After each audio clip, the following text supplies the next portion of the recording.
समझ नहीं आ रहा अपने सैलरी इंक्रीमेंट का क्या करूं। बेटा इतना क्या सोच रहा है? अपने म्यूचुअल फंड्स के एसआईपी का टॉप अप करा ले। This is the right time. क्या? समझ में नहीं आया। बेटा इतना क्या सोच रहा है? अपने म्यूचुअल फंड्स का एसआईपी टॉपअप करा ले। This is the right time. अब समझा।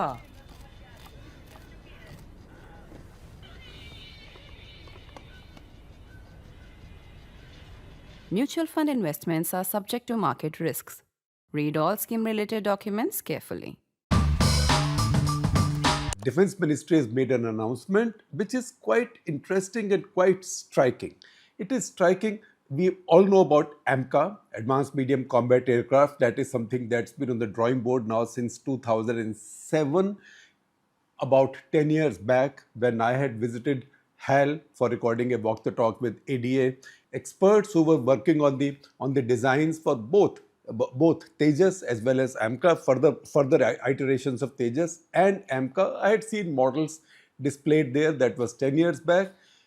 Last year, you might remember, and I will share a link with you, Snehesh, Alex, Philip and I had done a special episode of Cut the Clutter talking about the CCS, Cabinet Committee on Security Clearance for AMCA for 15,000 crores allocation to AMCA prototype development. That was about a year and 3 months back. Now things have moved a little bit faster and moved in a very interesting direction. So the decision right now, you might say that if the clearance for development of a prototype was given 15 months back, then what's new now? The new thing now is that this prototype can be developed. Now DRDO is at liberty. DRDO is the one that's bringing in the technology, design, etc., etc. The Air Force gives its requirements, but DRDO can develop this prototype in partnership, not necessarily with Hindustan Aeronautics Limited. They will call for bids, for competitive bids, where HAL can also build. HAL can also build in partnership with a private company. A private company can build by itself. A private company can build in partnership with HAL. A private company can also build in partnership with other private companies. The only condition is that this should be an Indian company under law. Now, there is one point on which we lack clarity a little bit, and I think this will emerge in the next couple of days, and maybe when it does, Snehesh will tell you through a story, is that what happens if it's an Indian company with a foreign partner, but where the Indian company has more than 51% equity. Under law, as I see it, this will still be an Indian company. So, suppose Tata and Airbus. Tata and Airbus have a joint venture together. Tata and Boeing have a joint venture together. Similarly, other Indian companies can have joint ventures, L&T, Adani, any of these. All of these companies have ambitions now in defense and military hardware and in aviation. So we will see if it is open also to an Indian company being the lead in a joint venture with a minority foreign partner. On that, we need some clarity. However, the important thing is, for such an important system, the monopoly of HAL has not been challenged. It's now been dismantled by Government of India, by Modi government. So that is a big leap. That's a big leap for the first time, because if you get involved in prototype development, as you develop prototype from 1 to 5, five have to be flying by 2031, 6 years.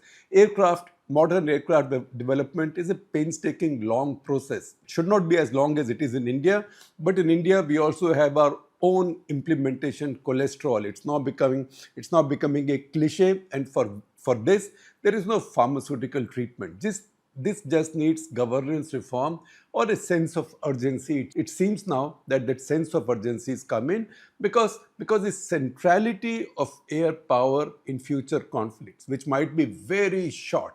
This conflict has shown us that 72 hours, 80 hours is about the maximum that global opinion will take, or that both sides can afford before you go too high on the escalation ladder.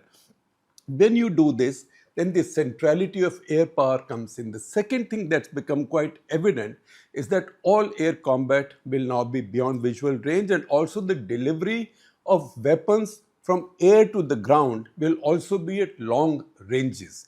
So that is how the centrality of air power comes in. Just as for the army, long-range artillery has now become the thing. Long-range artillery, drones, those have become the thing. So everything is changing in warfare. That's where an aircraft like this, AMCA, which is a genuine, at least supposedly, aspirationally, a 5th generation aircraft, a 5th generation fighter aircraft. So far, in the earlier formulation, Aeronautical Development Agency was to work with DRDO. After all, it is a part of DRDO, and HAL to develop a prototype by 2026. That was unrealistic then, and it has now been pushed back. So if by 2031, all 5 prototypes have to be flying for doctrines to be verified, for other developments to take place, for the systems to be checked out. So by 2035, squadron induction can begin. The Indian Air Force plans or hopes to induct 7 squadrons of this aircraft starting with 2035. Now, for 5 prototypes to be flying by 2031, you can presume that the first will probably take to air by 2028. Now, 5th generation fighter aircraft. 5th generation fighter aircraft have stealth. They have the ability of super cruise, which means they can go to supersonic speed without engaging the afterburner. Afterburner is those flames that you see going out when aircraft suddenly pick up a lot of speed because they burn a lot of fuel to get that additional power. So super cruise and also many other abilities, because with this will go a very long range radar and very long range missiles, both air to air and air to ground as well, because ultimately the job of air power now is to deliver a hammer blow to the adversary's key nerve centers. And for that, you need to be able to stay far away so that you are safe and you also have the power to aim correctly or where needed to direct the weapon to its target. That's why 5th generation is needed. Of course, if you want a fuller description, maybe one of these days we'll have one of our experts explain to you fully or in an interview what a 5th generation aircraft is, but generally this is what it is. Stealth is the main challenge there. So currently 5th generation fighter aircraft in operation are F-22 Raptor with the US, 2 are with the US, F-22 Raptor, you can see the pictures on your screen, F-35A Lightning, that's the one that Donald Trump offered to sell to India. J-20, that's a Chinese stealth aircraft. Now it's been in service for a few years and is rated quite high. J-35 is what the Chinese say they are developing now, and they will offer for foreign sales, for export. So this is a bit of a scaled down or diet version of J-20, and that is what Pakistan is now contracting to buy. And Pakistanis are hoping to, at least they are saying this, to induct this within the next 2 years. Pakistanis have been quick. They are also the preferred client for the Chinese, because you know what, when the Chinese give the Pakistanis something, effectively it also serves for the Chinese the purpose of balancing India. So while they get paid by Pakistanis for what Pakistan buys from them, Pakistanis also do their job by balancing India or by putting India or by keeping India off balance. So for China, it is double benefit. Now, there are other details about AMCA. For example, when the first versions of AMCA will come out, the prototypes and maybe the first squadron or two, they will still have the GE 414 engine. That's the engine that India is supposed to import from GE. And we don't have clarity if some will be imported at all, because between Joe Biden and Narendra Modi, during Prime Minister Modi's visit to Washington, the agreement, the joint statement said that this engine will now be jointly manufactured in India. Now, will that come to pass under Trump, who wants everything made in America? He probably wants even toothpicks made in America and nothing imported. Will he let GE 414 engine be made in India? We'll see. In any case, the plan is that first couple of squadrons, definitely the prototypes will be flying the GE 414 engine. 414 is different from 404, which is powering the current versions of Tejas, which is Tejas Mark 1 and 1A. When Tejas Mark 2 comes in, that will also be using GE414. So in India, demand for GE414 will be high. I'm sure India will insist that they make these in India. If Trump is around, he will do his own tamasha. But the fact also is these things have a long lead time and Trump is not there forever. Trump's term also, after all, is finite. After the first lot, after the prototypes and the first quadrant or two, which will have the G414 engine, the plan is for India to have its own engine.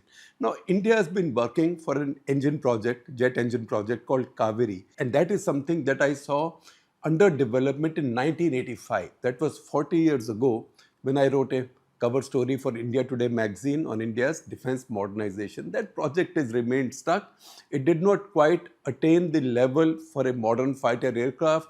Then the idea was that use some version of this for new long-range drones, etc. However, the plans are to develop an engine at home. An engine at home may be in partnership with a foreign company, either with, for example, Safran, which is a French company, which has lots of business in India, GE, I told you about 414, or Rolls-Royce. So that decision will be taken in the course of time. You might have seen, if you follow this stuff on social media lately, there's been a big campaign on to pressure the government to put more money into the Kaveri project. Any which way, the idea is to have an engine of our own when the AMCA comes in. Engines have their own power levels, their own thrust levels. These are measured in kilonewtons. What's a kilonewton? A newton is the amount of force or power you need to hold an apple in your palm so it doesn't fall, right? Sounds like very little force, but when you say 1,000 apples or 10,000 apples or 100,000 apples, you need a lot more. So again, for straight comparison, I'm not getting into complex physics because I will get it wrong and you will catch me. The engine currently used, G404, gives you 85 kilonewtons of power. In kilonewton, K is rendered as a small case and N is uppercase. So K like this and N like this. That is 85. The next engine, G414, will be 98 kilonewton. What India wants to develop either by itself or in joint venture or partnership with either Safran, GE, Rolls-Royce, etc., will be an engine of 110 kilonewtons. And two of those will then power AMCA. So that is in the future. Meanwhile, see what's happening in the world. You know, sometimes our defense development and our defense plans move much too slowly. The Air Chief in February, speaking at Chanakya Forum, had made a very important point. He said the force, which means the Indian Air Force, lags in technology advancements. It must catch up with others. It cannot afford to fight wars of the past. It must prepare for future wars. What happens in our system is that sometimes the system moves so slowly that by the time you develop a system, it becomes outdated, because already the larger debate is what is the future of manned combat aircraft? For 10 years, 15 years, 20 years, fighter aircraft programs are very expensive and inductions are very expensive. So anything you induct should be at least usable for 15-20 years. So if you start inducting this in 2035, you're about 15,000 behind the Chinese anyway, because they've had their 5th generation fighter aircraft active since then. And chances are the Pakistanis will have something of the sort, maybe a scaled down version in a couple of years, that is J-35. So there will be a period when India again sees a lag. What will happen then? Will India fill up this gap by the acquisition of something for its interim needs? That is the price we pay for delayed decision making. In fact, because there might be a gap, capability gap, one project that acquires extreme urgency is the Sukhoi 30 upgrade, because that will lead to the Super Sukhoi that will have a bigger radar, homemade ASA radar, and also longer range Astra missiles. Those are vital, because if those come in, that will fill a gap for quite some time. And remember, in these exchanges, Sukhoi 30 MKI has shown its indispensability to Indian air power, because if you see the Pakistani statements, they say all the missiles fired at their bases and their vital points were fired from the air. Many of these were BrahMos missiles, which only Sukhoi 30 MKI can fire. So once again, that becomes a very important factor in India's air power. We are looking at things to fill in for our interim needs. If you just look at the Rafale program, for example, Rafale scandal might have put the government off balance before 2019 elections, but it won that election with an even larger majority. That was a time probably to order more Rafales against our pending MRFA plan for a very long time. Now that's been again revived. But if it had been done then today, instead of 2 squadrons of Rafale, so 2 squadrons of genuine beyond visual range aircraft, maybe we would have had 5, if not 6 already. That is the price we pay for delays and indecision. And this affects many areas. If you see, for example, in today's warfare, it's not just the fighter aircraft that works. It's not the fighter aircraft and the pilot. There is also the missile, the range of your missile. It's the radar on your aircraft. But even more importantly, it is what's behind you, which is either an AWACS system or an airborne early warning electronic warfare system. You need those at your back. The Pakistanis have invested in that area because Pakistanis are compact and they have only one threat, India. So they can also be more focused in their decision making. So they've acquired over the past years 9 Swedish-made AWACS aircraft, that is airborne early warning and control aircraft, and they've got 4 of the old ZDK-03 Karakoram Chinese aircraft, which are built like AWACS but are increasingly used for electronic warfare. So they have that, and that becomes a force multiplier. That's where India has got left behind because India has taken too long. India has 3 AWACS built on the Russian IL-76 platform. These are good AWACS, not very new but good, with 400 kilometer range and 360-degree coverage. There are 2 active Netra systems built on Embraer platform, Brazilian-made Embraer platforms with the Indian Air Force, and 1 for airborne systems development with DRDO. These have 200 kilometer range and 180-degree coverage. This is an area where India could have done much better. Now, as we speak, in March this year, the government has cleared 6 more Netra systems, also built on Embraer aircraft, Embraer platforms.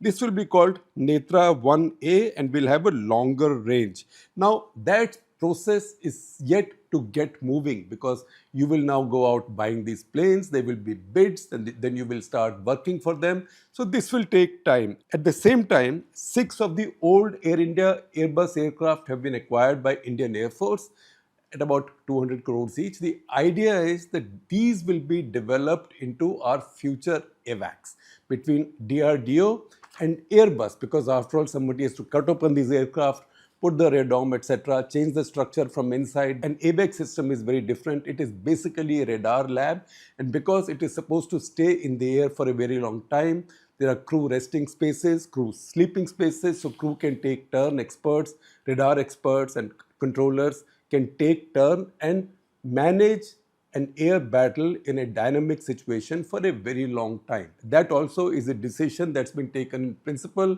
but details are yet to be worked out. Negotiations are still going on, and the fact is that even if everything is decided today and all contracts are given out, it's not before 2030 that these aircraft will become operational. This is what happens when your processes are so slow and you're always playing catch up. That is what the Air Chief had spoken about, and this has to change. Otherwise, you know what, our system becomes a bit like, if you are about my generation or maybe a little bit later, you might remember All India Radio or Akashvani had something called Dhimi Gati Ke Samachar. That was meant to be for small and medium newspapers, where a newsreader would read news slowly, like this, so people could take it down. Sometimes our system works like Dhimi Gati Ke Samachar, and it becomes more painful when it is to do with cutting edge areas for our defense forces. So while the alacrity that we have seen over the past year or so is a very good idea, and we can always say, oh, how I wish this had started 10 years back, But we are hoping that this current sense of urgency will now sustain and we will not lapse back into our usual complacency as things become normal and as tension levels go down and we think it's all back to normal.